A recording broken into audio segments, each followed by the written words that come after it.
Happy birthday to me.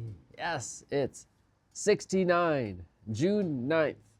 And it's my birthday. It's around 6:30 in the morning, and it is raining here in Port Moody, so I'm sitting under the canopy. And it's the first year I'm going to, actually, no, I may have put this on YouTube last year as well, but I'm going to leave this on YouTube and just put a link to it in Facebook and leave it at that and see how long this goes on for. Because I am doing this rambling primarily for me. And that's the thing I learned recently. And I've been saying it in some of these things, but learned recently. I always knew I was a people pleaser. I was reminded I was a people pleaser. And then I was going to try to let go of people pleasing, especially since it included my beloved and my son. And sometimes it doesn't serve them when I'm just trying to please them. And then most recently, it's realizing it's neither a good trait or a bad trait. It's just noticing it. How do I want to relate with it? And realizing that if I could people please and realize I'm included in people and please myself first, that would be amazing. And that's part of that whole radical selfishness I talked about before.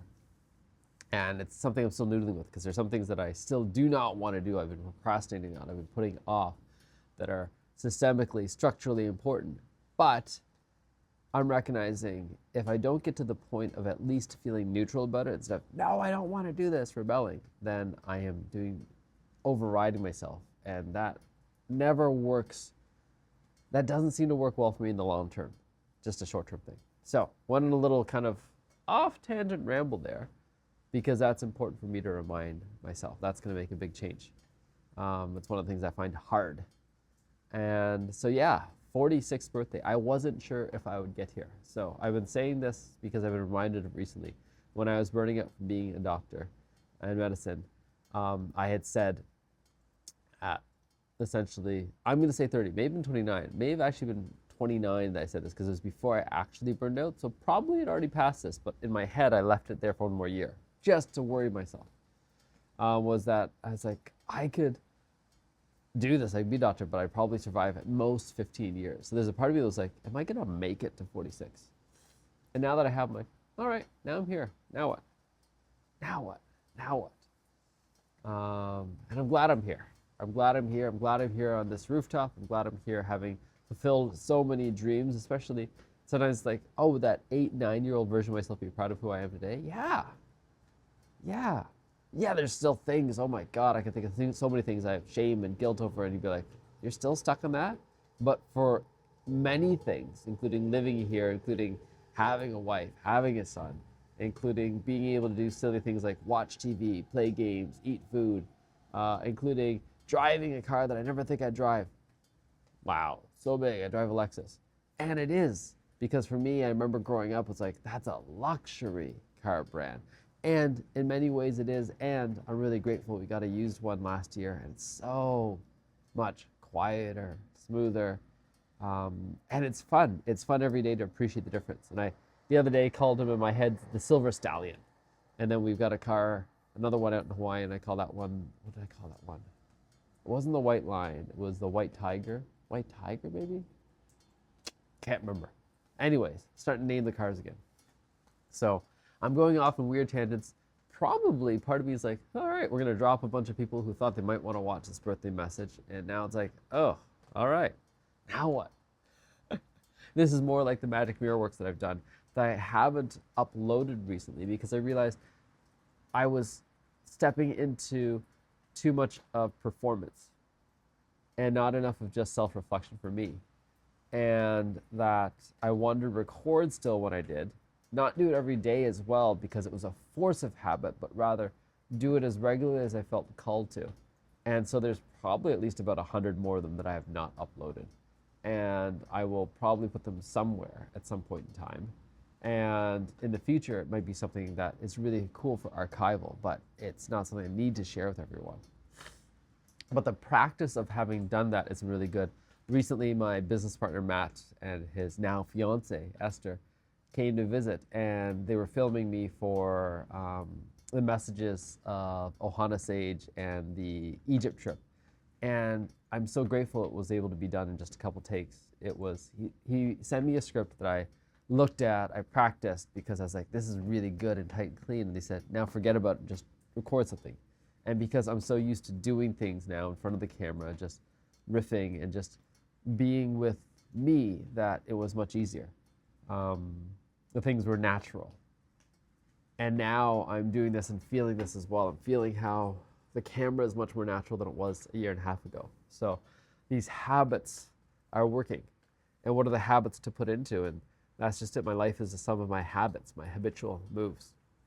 And even today, I'm like, okay, my birthday, I'm like, there was a stress about it. There's a stress about the party coming up for sure. How do I both ask for help, want help, but not be really clear on the help? Oh, there's so much tightness and tension. And I really want to have the sword fighting, but it's going to be fucking 34 degrees, the hottest day, and just be like, you know what's going to be what's going to be. The people are going to stay for it. The people are going to stay for it. And whoever doesn't. And I can't even imagine how I'm going to get the gear for it because right now it's just not showing up. Fuck. And then letting that go. Because I'm like, what can I do? What can I do, really? And how do I get reasonably priced gear? I don't know. I really don't know. And letting that go. And then looking at what next. What next is there that I'm stressing out about? I've got a few calls that may involve some conflict coming up. And there's a part of me that, is conflict avoidant. I was just being reminded of that recently. And it's like, okay, now with this conflict avoidance, what do I want to do about that? What do I want to do? I don't know yet. I don't know, but I was like, let's step into it. Let's create the space for it, the time for it, the opportunity for it, and then let it go. Let go of trying. Let go and try to control it, because that's part of it. I've recognized that the more the control comes out is the more just a reminder there's fear running in the background. There's fear running in the background. All right. And one of the things we're going to do right now is I'm going to mute this so I can blow my nose.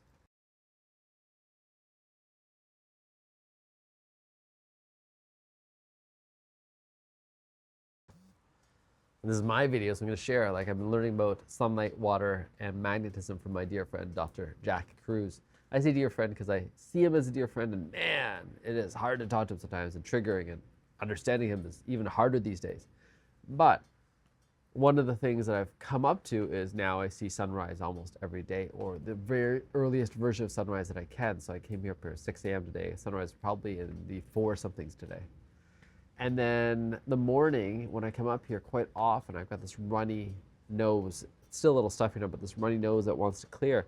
And I think from his lens, it's actually body clearing deuterium. And my beloved said it was like, I would love to have a test to test how much deuterium there is, the deuterium concentration. And so I'll have to take a look, is there a relatively inexpensive test that's there to test fluids and all that stuff? Because I imagine that I'm actually clearing out high concentrations of deuterium through the nose.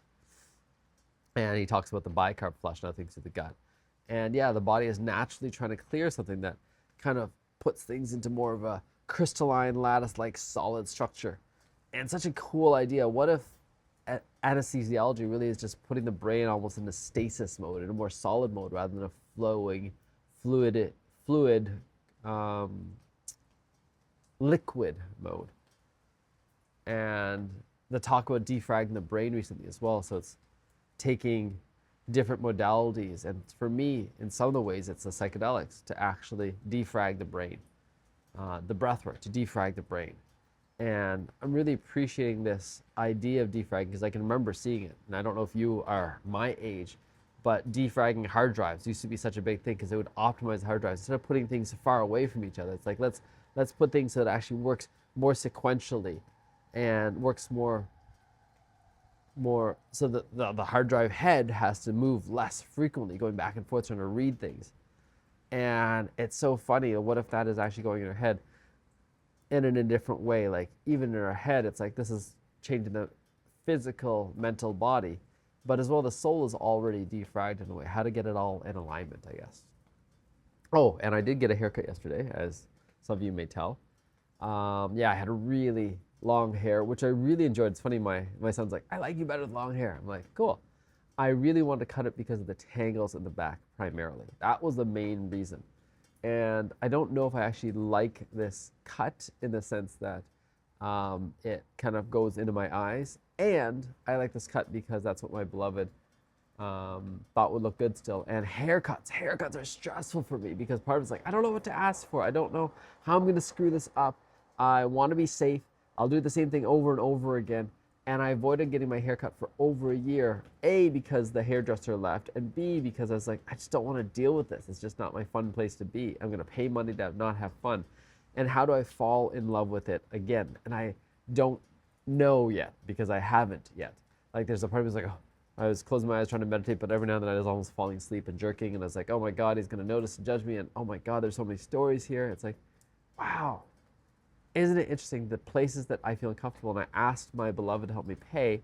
And she's like, no, I'm not gonna do that. And then afterwards I realized, I was like, I asked you to help me pay because it was a little thing to help me with something that's hard for me. And I've got to practice being better, asking more specifically, because then you'll understand and want to help more. She'd already booked the appointment. If she hadn't booked the appointment, still wouldn't have gone, 100%. 100%. And now better being able to communicate. Like the things that I am not doing, there's something bigger around it than I can imagine. Because one of the things I realized as well is that I can do almost anything in 24 hours. I applied for med school. Because I waited to the last minute. I was so stressed out, I was procrastinating. And now that I've shown myself the evidence that I can do it, there's a part of me that judges myself when I don't do something, because it's like every 24 hours, like I could have done it, I could have done it, I could have done it, which creates even a higher level of shame that's back there going, you have no excuses, you have no excuses, you have no excuses. Rather than looking back and saying, okay, what if you included the whole process of creation, not just the finally bullying myself to being able to get it done, rather all the process of getting to the point of starting getting it done. And how do I shift that up from I need to bully myself into getting it done, I need to have a forcing function, as someone else says, into how do I create it so that there's at least a place of neutrality to start, a place of neutrality to start when I have the optionality to do that. And how do I actually honor myself and find that place of neutrality? It's a worthwhile endeavor. It's a worthwhile endeavor. And why is it? Because there's some places that I've never found neutrality yet. I've never found neutrality yet. Isn't that crazy? A lot of things with accounting, with money, with decluttering, with all these things. Every time I hear it, there's like this gut-wrenching part of me going, oh my God, I failed. Oh my God, I failed. Oh my God, I failed. Oh my God, I failed. And I don't like that. And it's present. And so today, what are we gonna do? Well, it's also my anniversary. That's what I created. And it's funny that I'm going to say it this way, the monsters I create, because it's like every year I battle a little bit with the selfishness of wanting for my own self, and then the realization that I created it for us. And part of it was because I was trying to run away from my birthday, and part of it now is I'm trying to run towards my birthday. And then I'll say it this way still, because in my head it still is. The compromise was we're going to have the birthday celebration for me on the weekend afterwards, because I'm okay with that. And then have today's celebration be about the anniversary. And I recognize that there's a part of me that doesn't want to screw up the anniversary. It's like, oh, how do I not screw this up? And how do I notice that by pleasing myself first and then pleasing my beloved and my family second? And how do we do it with my son, which makes it in some ways more complex because I'm working with two different people, two different needs. And notice here, I just forgot myself. It's actually 3 different people with 3 different needs. And overlap them. All right. I'm having more fun with this now because I'm diving into some stuff. This is more like a regular Magic Mirror work because I'm just diving into what's alive now. I've already created a video yesterday about my past year, but I'll say a little bit of it again because it feels fun to me. Yeah, because last year, at the end of May, I was dealing with a death in the family, and I'd been leading some breathwork for it. And it was such a profound change, and I had a big change in my business, and we had a big change in our lives overall. And leading to the birthday, I can't even remember what we did for the birthday, which is crazy. We were here, but I actually don't remember. I don't remember the party either. I don't remember any of it in this moment. What I do remember is that just before my birthday, my beloved went for her alumni retreat, and my son and I got to go to Chilliwack for Yarrow Days, which again, I did this year again. And last year we didn't even do the 2-kilometer run, and this year he ran the full 2 kilometers. It dragged me along with him. And whew, that was hard because I could say it because I had a backpack and all this stuff, but because I don't push myself in that way. And now I'm going to do more of it because actually, even 2 days ago, he wanted to run around the soccer field, and he ran around so many times that he did another 2 kilometers, and we did it once together. And, whew, that was hard, which is almost 400 meters. So my cardio is not where it used to be. I used to love playing ultimate frisbee. That was my ultimate sport. I need to get an ultimate frisbee. That's one of my birthday gifts this year. All right, so an ultimate frisbee or a few ultimate frisbees, either way. And then let's see here. Let's see what else is there. So then we had camping trips. I can't remember when those were, but I think it was after that.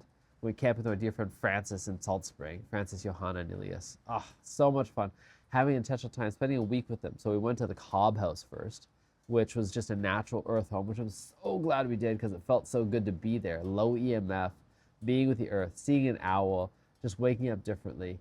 And now I wouldn't be so hooked on the enemas. I was then, and I'm like, oh no, now when I travel, I'm like, I don't have to try to figure it out in every single bathroom. Which I'm really grateful for now. I'm no longer stuck on the habit of the enemas. Rather, it's a choice. And I'll probably choose to do it again today, because why not? Not because why not, because yes. Because yes. Just like I came up here because yes. So, and I'm doing this because yes. So, went to that, and then we hosted a visitor for a couple weeks and did a bunch of work. I took a family member to all my best teachers, including my breath teacher, Robin Clements, including Sky and Anahita, including Elizabeth, including Jody. So many amazing things. I'm so grateful for that. So grateful for that opportunity to create from a different place, to create a bespoke experience. And in that way, we got to travel, journey, and we went back to PEI together too. So having and hosting a family for almost a month in total created a different level of bonding, a different level of trust, a little different level of understanding. I'm really grateful for that as well. Might even give her a call this morning. We'll see. And then off to PEI, my parents' 50th anniversary, celebrating them, thanking them. I realized like I can either blame them forever or I could thank them for this gift forever because I get to live this life because of all they are and all they are not, all they have done, all they haven't done. And I'm recognizing now, as I'm a father now, sometimes when there's that mother guilt, oh, I wish he didn't have to experience this. And I'm like, no, I'm glad he's experiencing this. I'm glad we're creating a safe space to experiencing different kinds of what we may call adversity. But especially if it's just rolling off him, just allowing him to have these spaces because it's expanding his capacity. If I withhold the ability to experience what I would call adversity, then I'm not allowing him to expand his comfort zone. And so I'm going to recognize and remember that and share that with my beloved because I think it's an important thing because sometimes what I see as adversity, she sees as easy. What she sees as adversity, I see as easy. And as long as one of us sees it as easy and he sees it as easy, great. And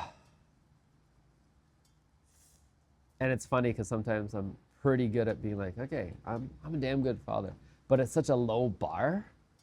And it's funny seeing her having the mom guilt because it's such a high bar. Like if you're not doing everything and anything to make sure that they're fully fulfilled in every way and actualized possible, then they're failing. And for me, it's like, as long as he's still alive and I haven't run away yet and I'm not a deadbeat dad, great, I'm awesome. And I use that really low bar because in this case, it seems to be helping me so far. And it will probably shift at some point in time. Everything that I think is the answer is not the answer. It's just serving me in this season. And so right now, I've gone to PEI. I've gotten a house that my dear friend Arlo gifted us for the time. So grateful for that. The Sutherland family took such good care of us and so grateful to have been able to go back and breathe them. Breathing family, such a gift. And reconnecting. And an amazing lightning storm back there. An amazing birthday celebration for Anise. Amazing times on the beach. Caught an eel for the first time. That was so cool. So many crabs that we caught. And my little man just started catching things and wanted to go there every day, which is so much fun. Just going to the beach every day. And then having friends flying, having my beloved's best friends flying. So cool. And then came back and then realized while we were there, two things. Booked the tickets to Hong Kong for September earlier than we thought. And then our flight got canceled last minute. We had to drive across the country and then fly back from Ottawa. And I still haven't finalized that insurance thing. That's still something that's sitting on my plate. Oh my God, I'm still resisting it. that is the thing where I'm trying to please others because like, you got to get this done. And I'm like, oh, I feel so rigid and frigid about it. So it's just noticing those things because it is a significant amount of money. It's like almost $10,000 we spent because the tickets are so friggin' expensive because it was the Air Canada strike as well. We literally had to rent a car, which is almost impossible, and drive across to Ottawa in 3 days. We got to see her best friend again. I got to see my godchildren again. That was one of the best things as well. Love my godchildren because I always said if I didn't have actual children, I want to have at least godchildren in this life. And I'm so grateful my cousin gifted me that opportunity. I'll probably leave them a message about that as well. And so flew back from there, got back in time and the reason I had to come back is I had this amazing work. 2 people had flown in for a week's worth of work, and I was so grateful. I was late coming back, so I missed the first couple of days, but I was able to actually do the stuff that I wanted to do with them, and that was so much fun, so much fun. And it's something I never thought I'd be able to do, but it led to the next thing as well. Because I had an amazing ceremony with another couple of people, a full bespoke psychedelic ceremony, plus all the pre-work that I really wanted for people to actually cleanse the system. Yes. And then we flew off to Hong Kong and got to be at my beloved's birthplace, my parents' birthplace, her parents' birthplace, and just meet so much family there and be reconnected and be with the heat differently and be with the EMF differently. But oh, that really knocked me off my feet. Being in a park and having higher levels of EMF than if I was standing next to my router back home. That was crazy. I didn't have the sensitive wireless EMF meter then as well. So if I had that, I can't even imagine what that would be showing me. And then we went to Taiwan and I got sick. And most likely it's because my body, more and more realizing it's not that I'm sick because I've experienced some weird attacking bacteria or virus. Rather, my body was in such a state that whatever was there was already going to come out. And I was definitely feeling weak and tired. Right now it's getting a little chilly up here. It's been about 22 minutes of this, but I was up here for already another 22 minutes beforehand. So I won't stay too much longer. And then we came back, and then my beloved didn't want to go to Hawaii yet. There had been so much stuff going on. I knew I wanted to go to Hawaii, and I was like, we're going to do this. And I wanted to book it for October. She's like, it's too early, so we booked it for November 25th. We celebrated Halloween here for the first time. My little man went trick-or-treating. Really grateful for friends. Cindy and Conrad taking us out. Really love them so much, even though there's a disconnect right now. There's so many disconnects with so many people right now. It's kind of crazy. And I've got to practice trusting because there's been a part of me people pleasing so much that I send messages out that may not really be my messages yet. So another aside. Then we went to Hawaii, November 25th. Supposed to be for 3 weeks. We had a place booked till December 25th. And then we loved it so much. We were having meals with Kofi and Arya and their little one. And we were meeting people, and we even met our neighbors, but we met our neighbors actually after they left, I think, which was crazy. And then we realized we just want to stay, so we canceled our tickets home. We didn't have a ticket for about a month. And then we found another place, and our dear friend now, Joe, thank you, Joe, I'm going to send you a message as well, and being able to stay at a place where my son got to pick pineapples every day. I picked lilikoi and papayas and soursop. My favorite fruit now, soursop. Oh, if I can get soursop here. Anti-cancer, healthy, all this good stuff. And then going to visit our friends Josh and Misty and picking eggs every day and just spending time there because Iris had found Jane and human design, and so we had time for ourselves every day. And we went to the beaches and we swam with the turtles and we saw an eruption. We literally saw an eruption. Last year, I was talking about, for some reason I think we're going to go towards volcanoes and eruptions. I didn't know why I was saying it then. But often I've been planting seeds for myself ahead of time. And that's what I love. I think that when we really hit almost what I call the peak psychedelic meditative flow state experience, we can often receive messages from our higher future self who's been guiding us all along, but we can actually hear the messages, to realize that we're hearing the messages, to realize that we're always guiding ourselves. Wherever we're going, we're being guided. Wherever we're being guided, we're going. And that whole idea of what if we don't actually have free will from the mind's point of view? What if it's a soul level that we actually have a free will? And in some ways our mind will be like, it's predestined then. It's like, hey, no, there's choice here. Just maybe not choice the way you think. And would you rather have choice that you don't think? Or would you rather, I don't know what else. I don't know what else. My mind often tries to figure out reality and then lets it go over and over again. Because I'm like, do I really want to spend my time trying to figure out reality, or do I want to enjoy the fuck out of reality this time? And I think I want to enjoy the fuck out of reality this time. And if it doesn't make sense to me, sometimes that's okay. Because it's funny, I talked to someone who's like, I need to have understanding first. It's like, okay. And then someone else is like, I need to have certainty first. It's like, okay. And sometimes that's what I want as well. And those are the times usually I'm feeling stuck. And it's funny because it's like so many of these things that you've heard I have trouble with. I'm like, I'd rather guide someone through the deepest psychedelic experience than go through this. And I'm recognizing those are part of my gifts. I can desire that because I can find those spaces fun and safe and playful. And these other places not fun, not soft, safe, not playful. And just be able to see and hear the absurdity of myself because logically it doesn't make sense. And it's just my experience of life.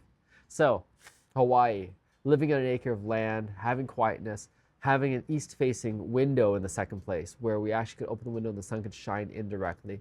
Then having my son sometimes wake up with me to go to the beach for sunrise because we were only a few blocks away from the beach. And I say beach, it really was the water where we saw the whales quite often, where there was a small little tidal pool where I was actually, when I went there on New Year's Day, there was a New Year's Day water ceremony I didn't realize. And then we learned about Moo Garden. There's this Moo Garden retreat center I might use in the future. Beautiful singing bowls, beautiful dome. Haven't reached out to again because there's just been so many things going on. It's hard to keep track of. It's hard to actually manage. And it's when I step into a manager role, I really get stuck as well. And we drove around the island a couple times, not the very northern part, but around. I screwed up in buying a car, but I'm really glad I went through the process. I am really glad I went through the process. I'm really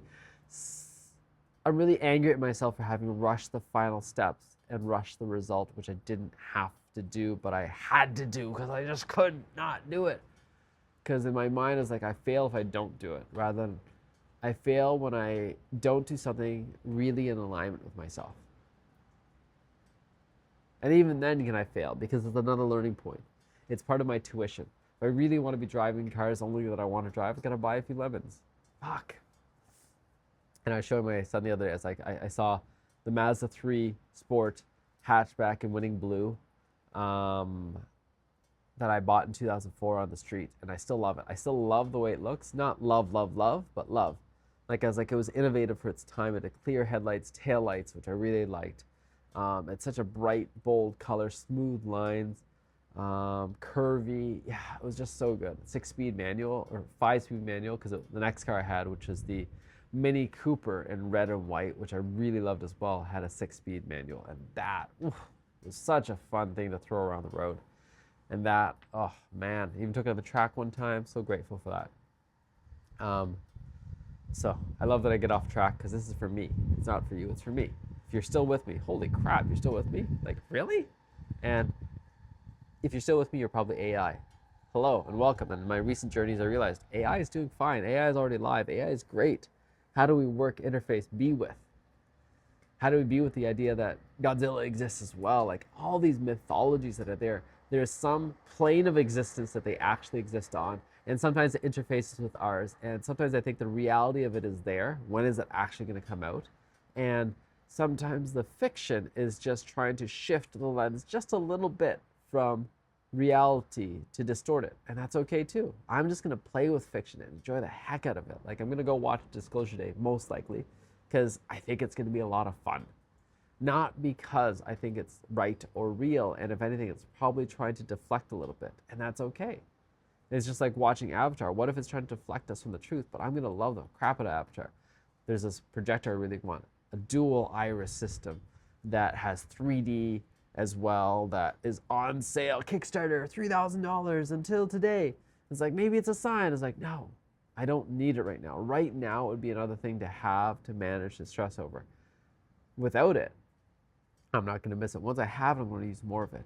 And I do want to have it in the future to use more of it, to watch the movies in some crazy resolution. And part of it is probably not giving my son the very best of the very best of the very best all the time, because we have given him a lot of that. And he's, in some ways, you could say, spoiled in that and expecting that. And how do we actually step back the expectations sometimes? And having said that, he's amazing. He's both willing to watch stuff on our beautiful OLED TV, on the computer, on the phone, and as well on the daylight computer where there's really no color. Not great sound. And I'm so grateful that he's that flexible.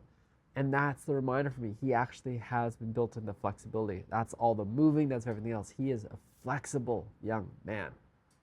And how do I remember that flexibility in myself? I used to be really flexible as a gymnast as well. I used to be really flexible because I know I was really good at people pleasing. And so now if I'm going to bring myself first and be flexible, how to actually integrate those. So Hawaii, 3 months, picking all these fruits, deal with the cockroaches. Oh, man. I am definitely going to use more of the cockroach attractant, poison, all that stuff next time, because I do not want to have them in the house anymore. That was not fun at all. Catching frogs was fun, though. Having praying mantis was fun. I will go back and see the manta rays at some point in time. The volcano was fun. Eating at the southernmost tip of the U.S. was fun. Catching fish was fun. Playing with sea cucumbers and sea anemones and all this stuff was fun. Getting spiked by a sea urchin wasn't as fun, but it was my own doing, and I learned. Snorkeling a lot was fun. Drinking sugarcane juice was fun. Having some amazing meats and cooking my first really good brisket was fun. Oh, that was such a good brisket. Having an outdoor cat was fun. Having an outdoor fire pit. Oh my God, that was fun. And looking at the stars in a place where it's so dark, that was so much fun. So much fun. So we had so much fun there, so much learning, so much lava, so much excitement, so much tsunami, so many things. And then coming back and realizing life feels really different. It's like, and I loved the way my beloved was like, I feel like we're back, but we're not back. These roads look familiar, but completely different at the same time. And we've lost a little bit of that magic, and it's why I'm fighting for, and the way I am fighting for this year, doing it again, because it feels hard to do, because there's a, but we are going to do it, because it's important to shift our beings, our consciousness, and not just to fly for the sake of flying. I do not want to do that. I do not want to fly for the sake of flying. Not fun. But do I want to fly? Yes. Do I want to travel? Yes. Do I want to experience? Yes. And we haven't flown anywhere since we've been back. We've gone up to Whistler, held ceremonies, had my business partner flying from Bali. We just had a month of work together. It was the best. Ceremony for his beloved, a ceremony for all of us, ceremony for 2 beautiful men, and then a proposal. I'm going to be officiating a wedding. I was driving the other day. It felt like when I was driving, instead of me driving across the earth, it was like the earth coming to me, which is such a different experience, which is the same idea as what if gravity isn't pulling us towards the earth, but what if space is pushing us down? What if all these concepts that we have, instead of the pull, it's the push, instead of the push, it's the pull? And what if we can noodle with those 180-degree shifts in consciousness? What am I willing to unlearn? I talked about this here. It's the school of unlearning, the school of remembering, and the school of living lineages. Like, I am unlearning things. I now give to people on the street, especially when I'm in the car. I've always got the change, where I used to think that was a waste. I don't give to charities because I no longer think it's the most efficient way to do things. Not to say one is right, one's wrong, but rather I'm willing to make those changes. I've made changes in how I listen to the politics of things. I made changes in listening to news. I used to listen to news all the time. Now, like, nope. I put it on whenever I want to. It's not something I have to do. I don't have to keep up with anything, right? I used to think breath work was a complete waste of time. Now I lead breath work. I used to think psychedelics were all drugs. Now I lead psychedelics. There's so many things that are the complete opposite of where I used to be. Not that it is the right answer now, but rather if I can play back and forth. And one of the things I love is bringing Calvin Ball to life, Calvin and Hobbes' Calvin Ball, where you're just making up the rules as you go along. And how do we keep making up the rules as we go along? Part of me is I'm remaking up the rules. And as I remake up the rules and I remind others that they can as well, how much more fun we're having. Because it's funny, it used to be, it's like, oh, can we do this? Well, if there's not a law that says that I can't, then I guess it's okay. And how do we get to the point where we think, wow, I need to have a law to tell me what's right or wrong, rather than I keep finding my own center. I used to be like, recycling, compost, everything else is the best. Now it's like, when in doubt, throw it out. Because all this recycling is a bunch of malarkey or crap, because we can't recycle everything. We've got so many different kinds of waste now that the people recycling are like, everything's contaminated. So how do we only recycle the best of the best? And even then we're not doing that. Like, the Japanese people do it way better. They burn a lot of garbage. So like, we must at least create energy out of this. What if pollution wasn't controlled by the things we thought, but rather by things that were like, I can't remember now, it was something spurling. Created these devices where you can actually tune into the frequency of the earth and actually eliminate the pollution differently. It doesn't even require these big, giant initiatives. It just requires us to be willing to try something completely different than what our mental brains can think and our logical brains can logic through and allow that support to be there. Hopefully, the sound has still been working, but whatever's going on is okay. This is for me, by me, through me, and if no one else hears this, it's okay. And so even this past year, I learned about what if you could learn how to see again properly. And I had laser eye surgery before, but I'm practicing just letting my gaze be different. And I got my cornea scratched by my son probably just a couple weeks ago. It was so painful. I was so angry because I really do not want to lose my vision. And then realizing, how do I just embrace this, embrace this, embrace this? And part of it was because I did want to actually avoid the world, avoid reality. And it was helping me to do that. And sometimes that's the important thing, is remembering that when I used to get sick, part of it was because I wanted to just check out for a while. And it's really beneficial for me sometimes to check out, just to watch TV, just to be silly. And so I'm going to do more of that and embrace that at times. Probably some more of these morning things are going to be embracing watching Avatar, watching One Piece. Those are two things that I've been guided towards over and over again. So why not fucking watch it?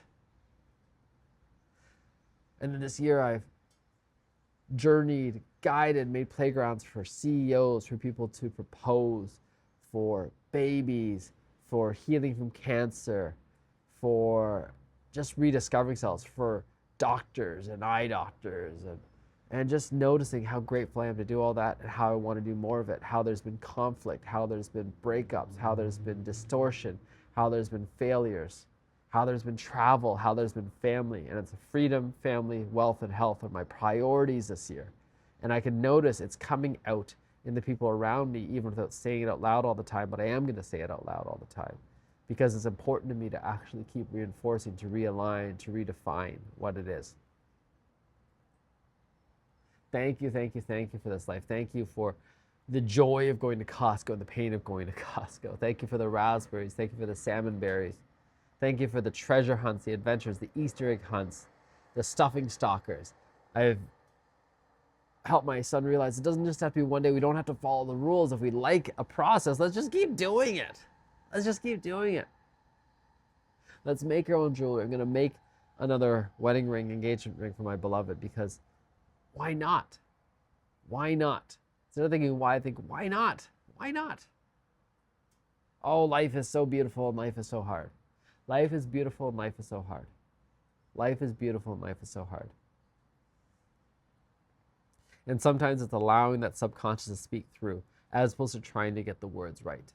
And that's part of my work in the channeling of things, is I'm not trying to get it right when I'm channeling. I'm just trying to let it come through and then be able to hear myself. Oh my God, life is so beautiful and life is so hard. There's a part of me that still is stuck in that belief. And again, using the word stuck because that's what came up. It's like, I don't want to use the word stuck. It's like, no, it's stuck. It's okay. It's okay that I'm stuck. I can get unstuck.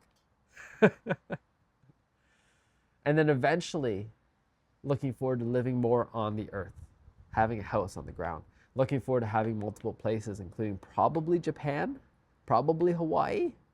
I'm going to say I'm going to go to El Salvador at some point in time. We're going to go to Egypt in December. We're going to lead that trip. Next year, we're going to go swim with the whales in Morea. And I'm recognizing all these things and excited for it. And I have no idea how to create it. And I do have an idea how to create it because I've got this beautiful business partner, Matt. And from there, everything is possible. And so, yeah, we'll take a look. We'll take a look.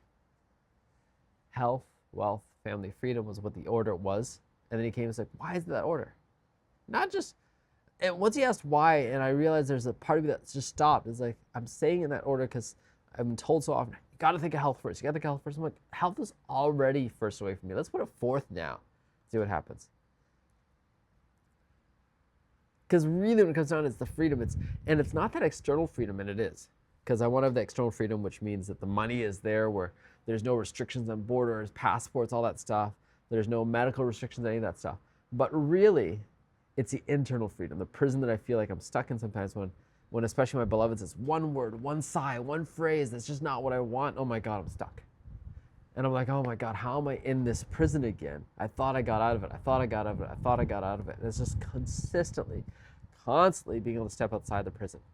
Step outside the prison, step outside the prison. And then family, because I'm like, fuck. I've been avoiding family growing up because it was just like, it felt like a trap. It probably felt like it was reinforcing the prison.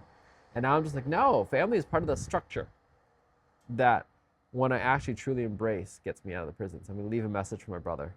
I'm going to just be there. I'm just going to call.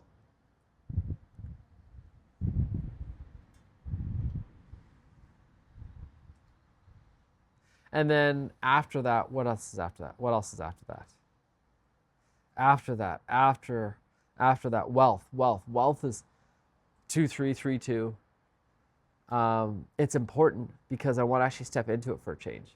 Again, I learned that from Dr. John Demartini. One of the lasting things that I remember from was like, if you don't prioritize it, at least in your top 4, don't be surprised it's not there, because you're actually saying it's not important to me, and all the time it's like, it's important to me, because I actually do want to step in that world. What is it going to be like? What is it going to be like? And I have been negative before. I haven't been in a place where I literally couldn't get anything, but I imagine past lifetimes I have been. And this time, it's like, just step into it. Just step into it. Just step into it. At any time, I could lose it all. At any time, whether it's a lot or a little. So just step into it and have some fun. And then health. Health is always there. It will keep coming up. I'm going to keep working on optimizing it, learning about it for myself, and as I learn about it for myself, for others, and share without trying to push on them. Wow, 41 minutes. It's been a while since I've gone this freaking long. And that's awesome. So, what else is there? I love loving.